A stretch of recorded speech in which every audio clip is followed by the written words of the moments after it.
Hey guys, it's Stephen Freeborn here from freeborntrainingsystems.com, and real quick, I just want to take you through how I think it's best to set up for a rear foot elevated split squat. There's been a little debate about whether or not split squats cause back pain, whether or not they lead to maybe SI joint dysfunction leading to pain. I think if they do, one, I haven't seen that. Two, I think it's all in the way you set it up and the way you perform it. One thing I found for myself when first using this in my own programs and programs for clients is that setting it up traditionally on a bench like it has been done usually is kind of uncomfortable for the foot of the person performing the exercise. So I find that it's better to put the foot elevated on a barbell in a rack.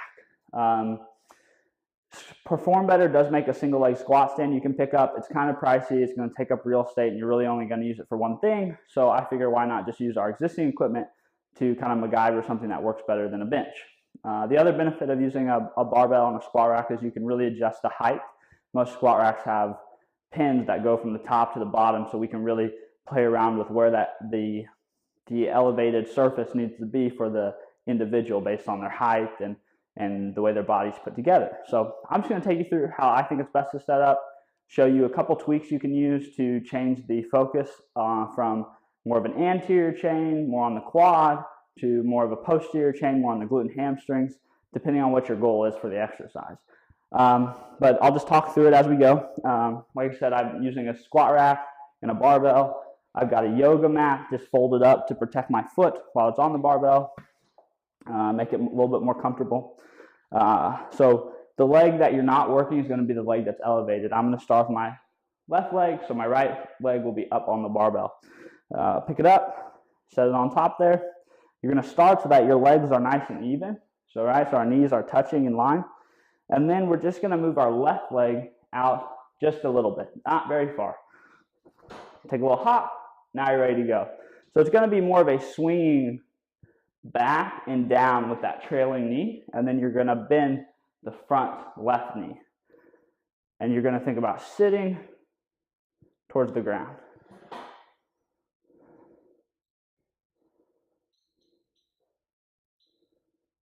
All right, you feel that a lot in your quad. Typically, I think what gets botched in the execution of this, and what I think leads to maybe some of the supposed back pain that it causes, is people get way too extended when they set up. So they put the foot on there, and then they kind of go into, what's usually probably been called like a Bulgarian split squat, where they get really, really way out there, and this back trailing leg gets really extended. And because so many of us are so tight in the front of our hips, we kind of go into this overextended posture. And then as we sink down into it, we kind of make it worse. And it's just not good for our backs in the long haul, especially when we're talking about high reps or a lot of weight. Bad things I think are going to happen over time eventually. That's why I think a narrower stance works better. I think it puts the emphasis where we want it on the leg and less emphasis in our back and in our SI joints.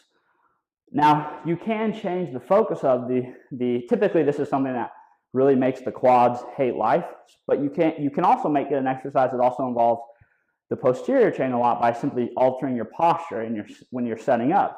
So the setup's ideally the same. So you'll get even, legs stay together, then you'll hop the front leg out just a little bit, give yourself a little bit of room, then you'll drop that knee straight down and back a little bit. So a little bit of swinging motion, you'll bend that front knee. So the more upright your posture stays, and the more you allow that knee to glide forward, the more you're going to be putting pressure on the quad to do most of the work. All right?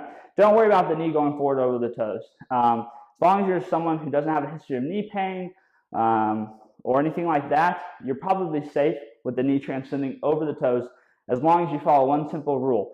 As you stand up, you make sure and verticalize the shin, which means the knee shouldn't just stand straight up.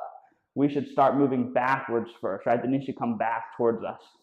That'll help protect our knee if we're doing something where we require a lot of ankle dorsiflexion and the knee has to go over our toes, like with the front squat, similar rule.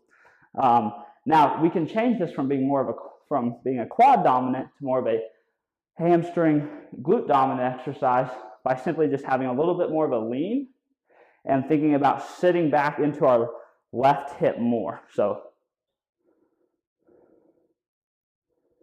it's almost like we're adding in a little bit more of a hip hinge than so much a straight down motion.